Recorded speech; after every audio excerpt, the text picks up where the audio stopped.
Shalom frères ou sœurs en Christ. Bienvenue sur ma chaîne Méditation de la Bible. J'espère que vous allez bien.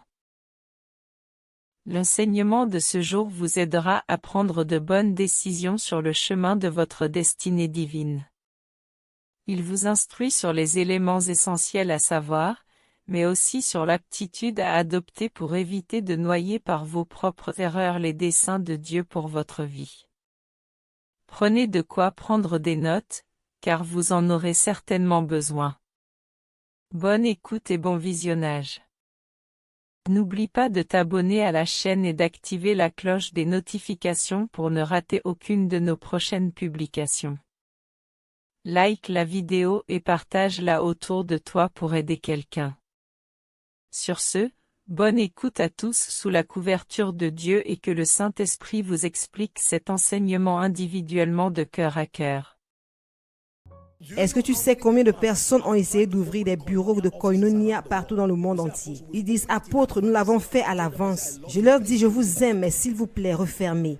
Refermez et restez connectés. Ne vous inquiétez pas, vous faites partie de la vision. Dieu nous a envoyés partout dans le monde entier. Tu vois, les voies d'un homme spirituel peuvent sembler trompeusement lentes, mais un pas avec Dieu va te faire rattraper 10 à 20 années perdues. Sommes-nous ensemble maintenant? Je préfère ramper avec Dieu que de courir avec Satan. Je préfère ramper avec Dieu, un pas après chaque 3 ans, un pas que d'avoir 1000 pas maintenant, juste pour te rendre compte après que c'est Satan qui t'accompagnait. Parce que ce que Satan fait, c'est que il va te donner à manger et après 10 ans, il va te dire, paye-moi. J'avais oublié de te dire que ce n'était pas gratuit. Le discernement. Il y a plusieurs personnes qui ont déménagé du Nigeria, juste au moment où leur bénédiction arrivait. Parce qu'une porte s'est ouverte. Satan ouvre les portes et il y a plusieurs personnes dont la destinée n'est pas au Nigeria. Mais par manque de discernement, ils sont toujours ici et ils ne se sentent connectés à rien de tout ce qui se passe au Nigeria. Ma prière pour vous, mesdames et messieurs, c'est que le discernement dont vous avez besoin en ces temps de la fin, pour chaque aspect de votre vie, par la prière et dans votre lieu de prière, puissiez-vous le trouver au nom de Jésus.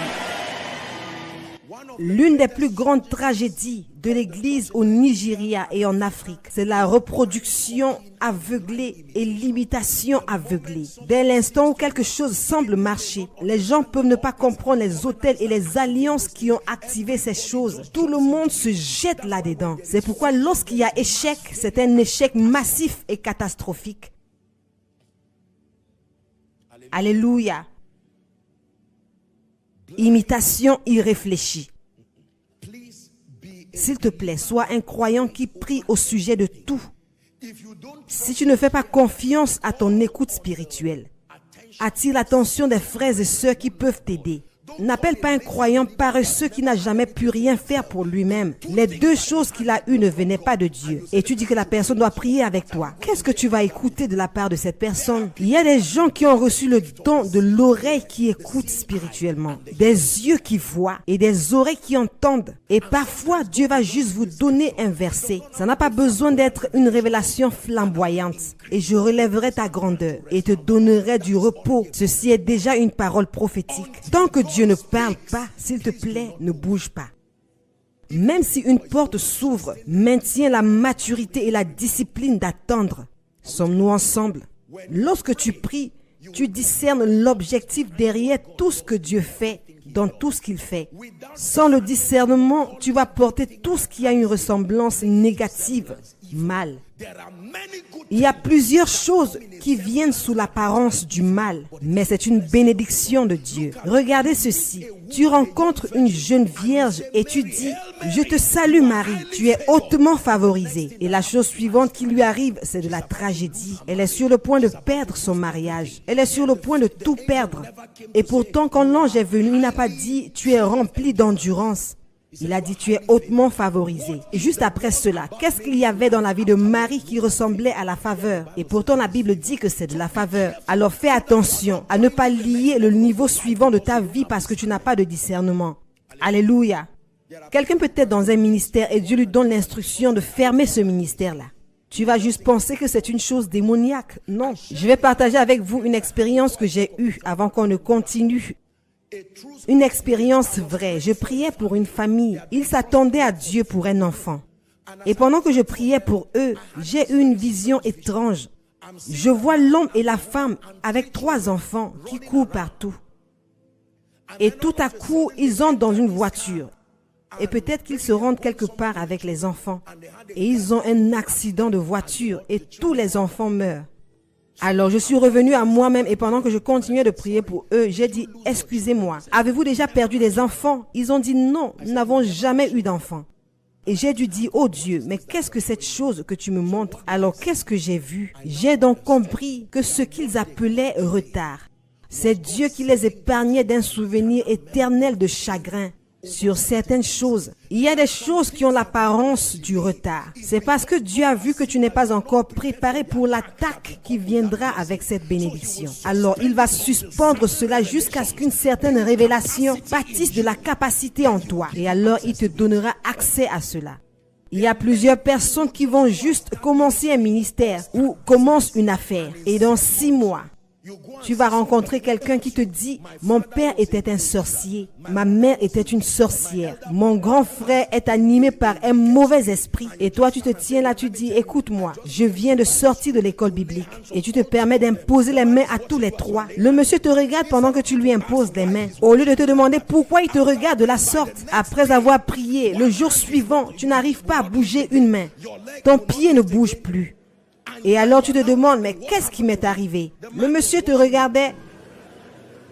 Dieu t'a averti, il t'a dit reste tranquille. Un jour tu seras pasteur. Sois juste patient. Il y a beaucoup de choses que tu ne sais pas au sujet de la démonologie. Il y a beaucoup de choses que tu ne sais pas au sujet de l'autorité du croyant. Mais ton sang chauffe. Tu as eu une révélation. Maintenant tu te rends directement dans un village. Les missionnaires qui s'y trouvent t'ont averti avant ton arrivée. Tu les as tous ignorés en disant oh vous n'avez pas de connaissances. Et tu as eu le toupet de porter la houe ou une machette pour détruire les hôtels que ces gens avaient bâtis là-bas. Tu as abattu l'arbre et les gens riaient juste parce que rien ne s'est produit pendant toute une semaine.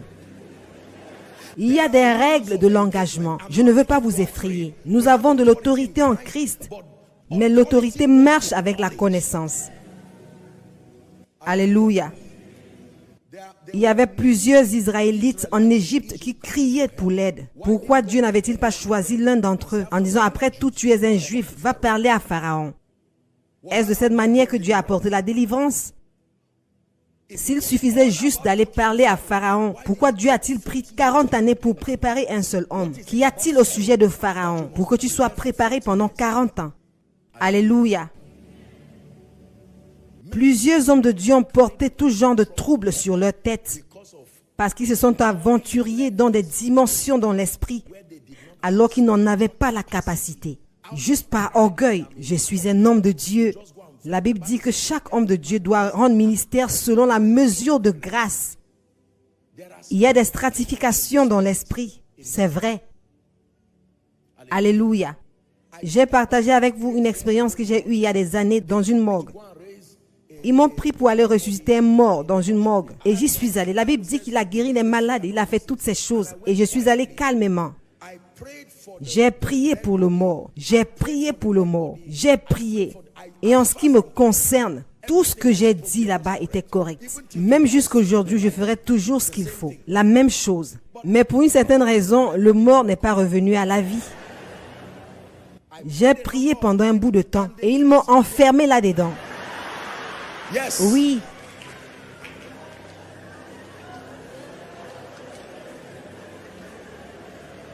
Écoutez, si vous entendez dire qu'un mort est revenu à la vie aujourd'hui, sachez que cet entraînement a été fait il y a des années. J'ai besoin d'encourager les gens afin que lorsque vous voyez les résultats des gens, que vous ne pensiez pas qu'ils sont arrivés juste du jour au lendemain. Non, monsieur. Alléluia. J'ai prié pour des gens sur le fauteuil roulant et rien ne s'est produit. Rien. Quand je dis rien, c'est-à-dire même pas un petit mouvement. Absolument. C'est comme si tu es venu te ridiculiser toi-même. C'est le prix à payer pour la puissance. Quand ton ego et ton toi meurent, alors la gloire peut se lever sur toi. Lorsque vous voyez les miracles et les choses que Dieu fait aujourd'hui, c'est ça le parcours qui a conduit à cela. Israël, tu peux aimer la délivrance, mais ce n'est pas tout le monde qui peut se tenir devant Pharaon.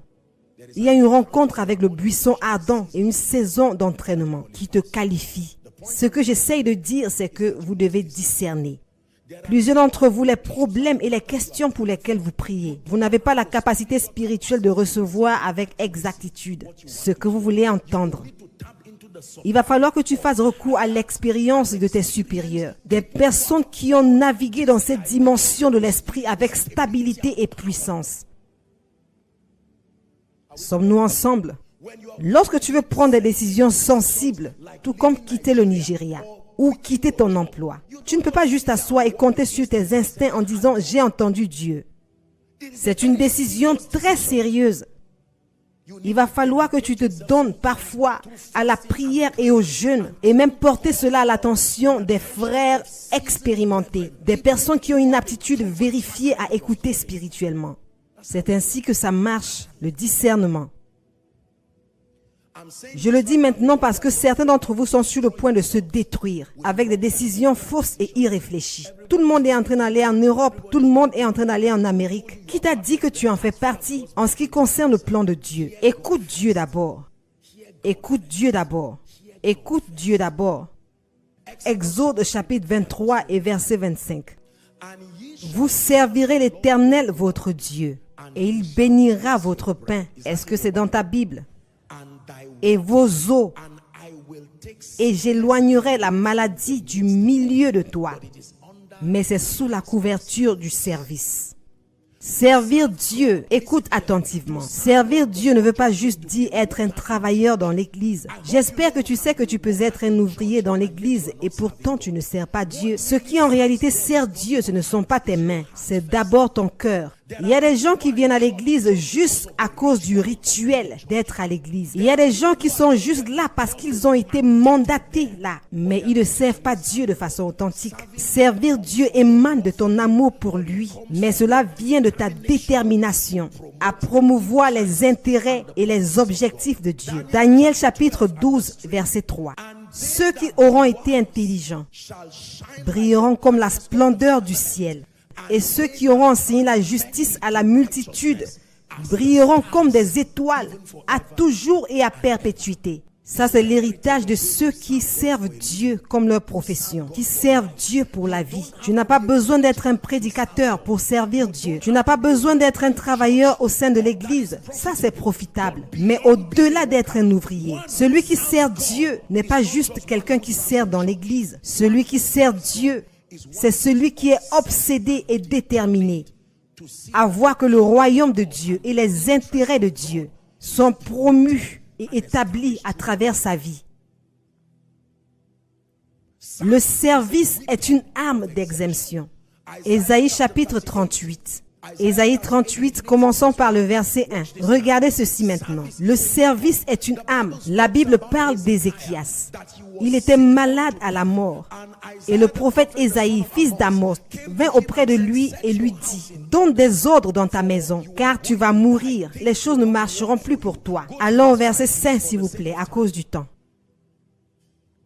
Alléluia. Maintenant, la Bible dit qu'Ézéchias a crié au Seigneur. Il a dit, rappelle-toi comment j'ai travaillé diligemment devant toi. Quand vous étudiez la Bible, vous vous rendez compte qu'Ézéchias avait tout donné. Il avait servi Dieu avec tout ce qu'il avait. Et le Seigneur a dit au prophète Isaïe, retourne. Il a dit, va et dis à Ézéchias, ainsi parle l'Éternel, le Dieu de David, ton père. J'ai entendu ta prière. J'ai vu tes larmes. Voici, j'ajouterai à tes jours 15 années. Allons au verset 6. Je te délivrerai, toi et cette ville, de la main du roi d'Assyrie.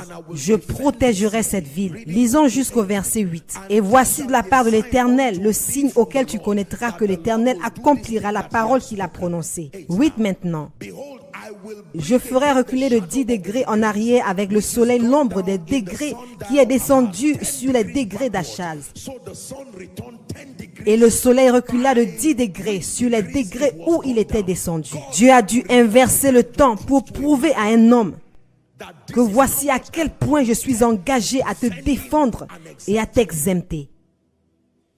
Ésaïe était un prophète authentique, mais le service a surpassé sa prophétie. Laisse-moi te dire la vérité, le service est puissant. Le service est puissant. Job chapitre 36, versets 11 et 12. S'ils écoutent et le servent, pas seulement obéir. S'ils obéissent et le servent, mesdames et messieurs, ils achèvent leurs jours dans la prospérité et leurs années dans la joie. La conséquence, verset 12. Mais s'ils n'obéissent pas, ils périssent par le glaive. Ils expirent dans leur aveuglement. Servir Dieu avec ton temps, servir Dieu avec ton énergie, servir Dieu avec ton influence, servir Dieu avec tes ressources, c'est un canal de garantie pour expérimenter l'exemption. Tout ce que Dieu m'a donné lui appartient et tout ce que Dieu m'a donné doit le servir. Doit, D-O-I-T. Si Dieu me donne 10 000, je n'ose pas m'allonger pour adorer Dieu pendant que mes 10 000 sont debout. Lorsque je me prosterne pour adorer le roi, tout ce que j'ai doit me rejoindre pour se prosterner et l'adorer. Est-ce que quelqu'un apprend? Tu sers Dieu avec ton influence. Dieu a fait de toi un directeur. Dieu a fait de toi un sénateur. Comment le programme de Dieu? Comment peux-tu le promouvoir en te servant de ceci? Je ne parle pas d'un fanatisme à l'aveuglette qui victimise les gens sur la base du genre et de la religion. Non, mais je parle du fait de trouver un espace dans ce que tu fais pour t'assurer que le programme de Dieu est mis en avance. Laisse-moi te dire la vérité. Si les plans de Dieu ne sont pas représentés dans ta croissance est un gâchis. Si les plans de Dieu ne sont pas mis en avance à travers tes ressources, alors cette richesse est absolument inutile d'un point de vue éternel. Parce que personne n'est mort et n'a quitté la terre avec son argent ou son or, ses bijoux et autres. Cela périt ici. Il y a plusieurs personnes riches qui n'ont jamais donné pour le programme de Dieu. Je ne parle pas de toutes ces actions hypocrites que les gens posent juste pour avoir un nom. Je ne parle pas de la politique. Je parle des gens qui aiment Dieu sincèrement. Juste de là où Dieu commençait avec nous à partir de rien. Si Dieu donne 10 000, au moins une partie de ces 10 000 doivent aller à Dieu. Tout lui appartient, mais une partie de cela doit aller à lui. Je ne sais pas si je dois dire ceci ou pas, mais récemment Dieu a donné une instruction. Parce que chaque fois, en tant que ministère, nous allons dans des saisons supérieures. Il y a plusieurs instructions prophétiques qui viennent, pour moi aussi bien que pour le ministère. Et le Seigneur a donné une instruction très sérieuse au sujet d'une semence qu'on doit semer en tant que ministère. Et lorsque Dieu a donné le montant, moi-même j'ai dû prendre un grand souffle. Souvenez-vous que tout ce que j'ai c'est pour lui. Tout ce que Koinonia a. Mais il y a des instructions que lorsque tu les reçois, tu vas devoir dire waouh. Que la grâce pour le faire vienne également avec l'instruction. Vous voyez? Je dis ceci pour vous encourager. Alors lorsque Dieu a dit voici ce que Koinonia va semer pour le niveau supérieur de sa vie. Alors le Seigneur est venu avec une autre instruction qui m'a surpris. Il a dit 2 fois ce que Koinonia va semer. C'est ce que moi je vais donner comme semence personnelle.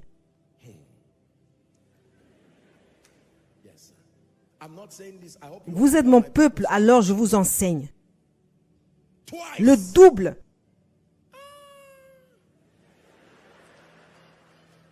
Ça, c'est les moments où tu regrettes d'avoir prêté ton oreille. Pourquoi ai-je jeûné? Pourquoi n'ai-je pas juste fait semblant de ne l'avoir pas entendu? Et vous savez, ce genre d'instructions viennent avec clarté et précision. Si tu veux un rêve, il va te le montrer. Si tu veux une autre vision ou une confirmation prophétique, ça va certainement venir. Ça, c'est Dieu. 2 fois cette somme. Et j'ai dit, Seigneur, tout t'appartient. Je ne peux pas me tenir ici à enseigner le peuple de Dieu. Si je ne peux pas te donner autant, honte à moi et mon expérience spirituelle. J'ai dit, tout va partir.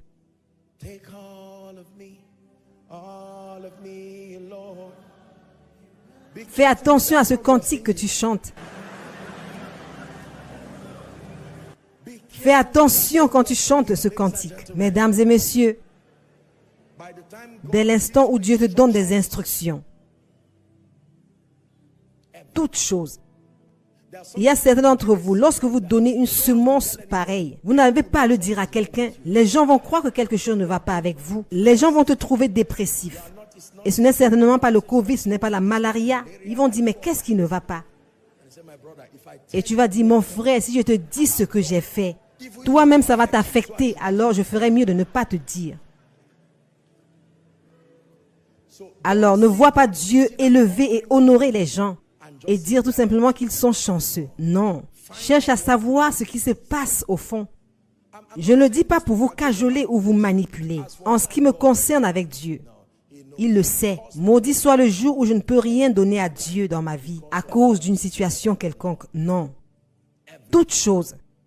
L'argent, c'est la moindre des choses que je lui donnerai.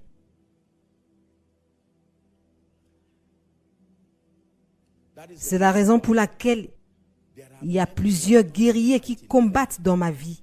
Ce n'est pas seulement les anges. Les semences sont des combattants.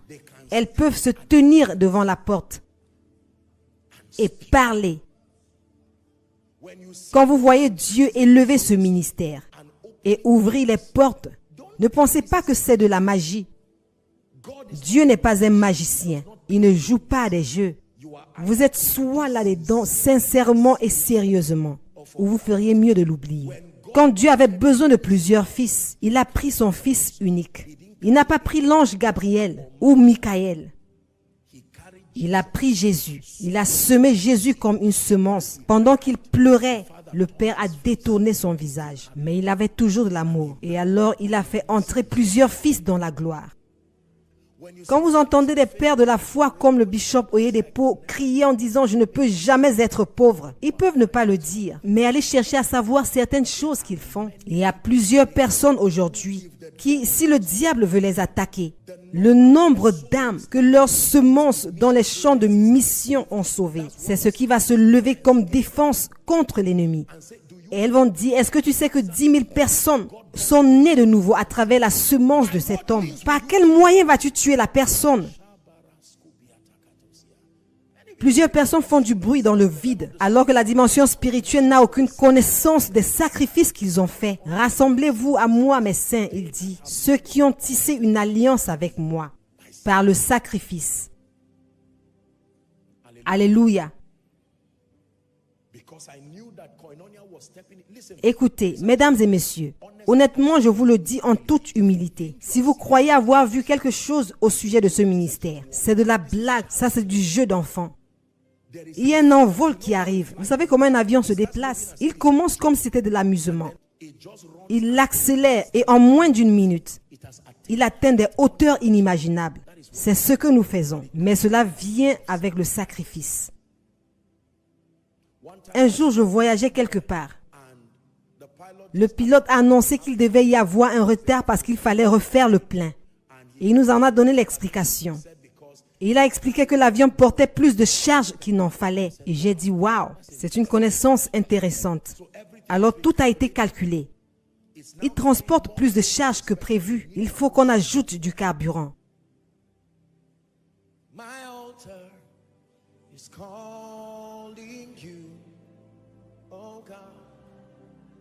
My worship is calling you, oh God. My sacrifice is calling you, oh God. Je me rappelle une fois, il y a des années, Dieu m'avait donné une instruction. Pendant 72 heures, j'étais avec Dieu. Mes yeux n'ont pas vu le soleil, que ce soit le matin ou la nuit. 72 heures dans sa présence, en prière, générant de l'énergie et générant le feu. Non. Mesdames et messieurs, nous ne le disons pas pour nous vanter.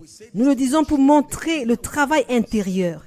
Ce que vous voyez à l'hôtel, ça, ce n'est pas la salle des machines. Vous devez aller derrière et voir les couches de sacrifice. Alléluia. Les gens qui entrent dans l'occultisme, on leur demande, lorsque tu veux atteindre une certaine dimension, on va te demander, qui peux-tu donner?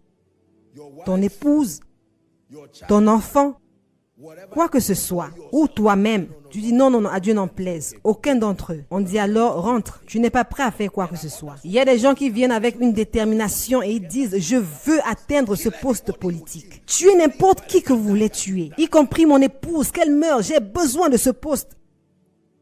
C'est ce qu'ils font dans le négatif. Mais il y a plusieurs croyants. Pour qu'ils donnent à Dieu leur temps, s'ils donnent à Dieu 30 minutes de leur temps, ils doivent entendre un merci du ciel. Oh non! 10 minutes de prière. Et tu veux le feu et la grâce sur ta vie qui peut faire bouger les territoires. Dieu n'est pas un magicien. Mesdames et messieurs, laissez-moi vous dire, 30 minutes d'étude de Bible en dormant, à lire le même verset encore et encore. Et tu veux que Dieu te permette de parler aux nations et aux rois. Ça ne se passe pas de la sorte. Dieu n'est pas injuste. Il récompense le labeur de l'amour. Est-ce que quelqu'un apprend? Et le pire, c'est l'argent. Les gens peuvent obéir à tout, mais une fois que Dieu dit 10 000, ils disent, Dieu, tu es méchant. Combien ai-je ici? Regarde ça toi-même. C'est comme si tu ne vois pas. Et Dieu dit, tu dis ça à moi? Oui, à toi. Puisque tu es sans considération. Dieu dit, ah, ça va. Garde ton argent et reste dans la même dimension. Alors tu te fâches et tu dis, mais nous marchions ensemble. Mais étiez-vous en train de faire la même chose? Let the fire from your altar touch my body. Let the fire from your altar touch my body. Let the fire from your altar touch my body. Listen. Pendant que je rassemblais cette semence-là, c'est ça le cantique que je chantais. Il y a des semences qui vont toucher ton esprit. Et tu sauras que quelque chose a touché le ciel. Mais jusqu'à ce qu'ils me le disent, et c'était une semence sérieuse. Vous pouvez imaginer un ministère comme celui-ci. Quelle semence cela peut être? Et Dieu vient me voir et il dit, pour toi, ton instruction c'est 2 fois ce montant-là. Et j'ai dit, oui Seigneur. Voici le cantique que je chantais pendant que je priais. Oh, speak Oh, from the parle heaven, depuis le ciel, and the earth will et la hear. terre entendra. Oh, speak Oh, parle from depuis your ton throne, trône, and I'll hear from et the j'entendrai earth. sur la terre. Oh, speak from the heavens, for my altar is calling you. Mon autel t'appelle, ô Dieu. My altar is calling you. Take my praise, oh God. Take my praise.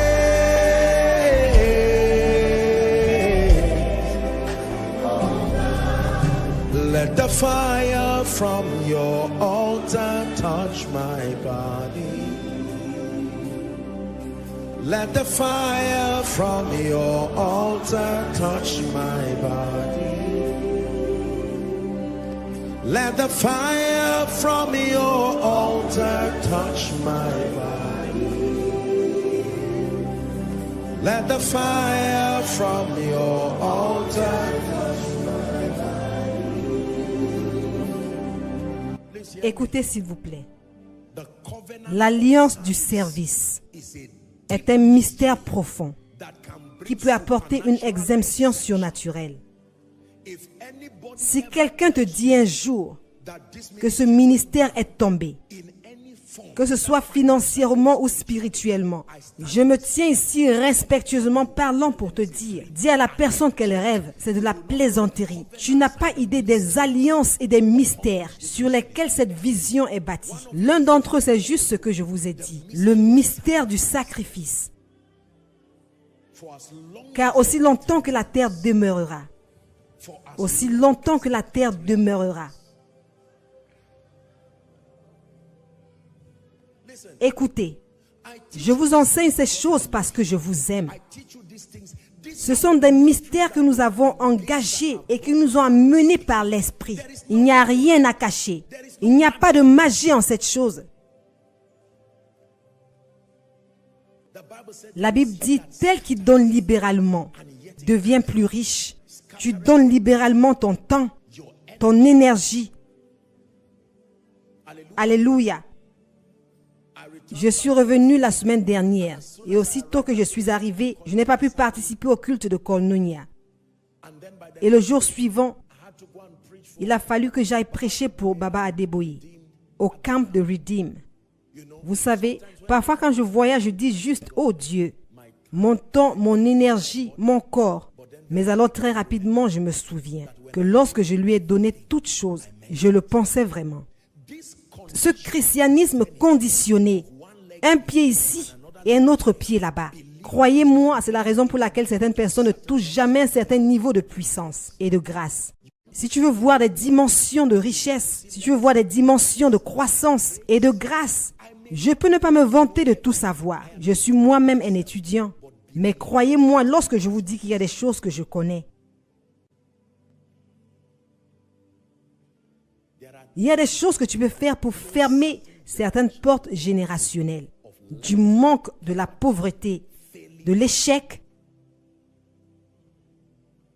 Tu peux dire au revoir à certaines dimensions. En ce qui concerne cette onction, elle va toujours aller croissante. Il n'y a pas de quoi se vanter, ce n'est pas un mensonge. Tu ne viendras jamais ici pour Koinonia et ne pas trouver le feu de Dieu brûler sur cet autel. Tu n'inviteras pas quelqu'un à venir pour Koinonia et à la fin la personne partage la grâce et s'en va et dit que rien ne s'est passé. Toi, regarde seulement. Cette alliance va te suivre. C'est plus qu'un message. Tu peux ne pas savoir ce qui s'est déposé sur ta tête. Lorsque nous nous levons pour parler, nous ne sommes pas là pour vous divertir. Je ne suis pas un comédien. Lorsque je te demande de lever les mains pour que je te bénisse, crois-moi, c'est bien plus que les paroles d'un homme. Il y a du sang qui coule sur l'autel. C'est pourquoi il n'y a aucun territoire qui ne pourra pas s'ouvrir. Non, la terre est gouvernée par des lois.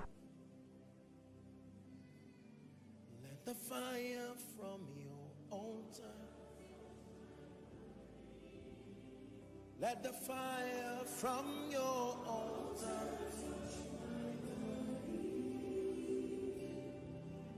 Let the fire from your altar. Et c'est tout pour aujourd'hui. J'espère que cet enseignement vous a été utile. Au revoir et à la prochaine.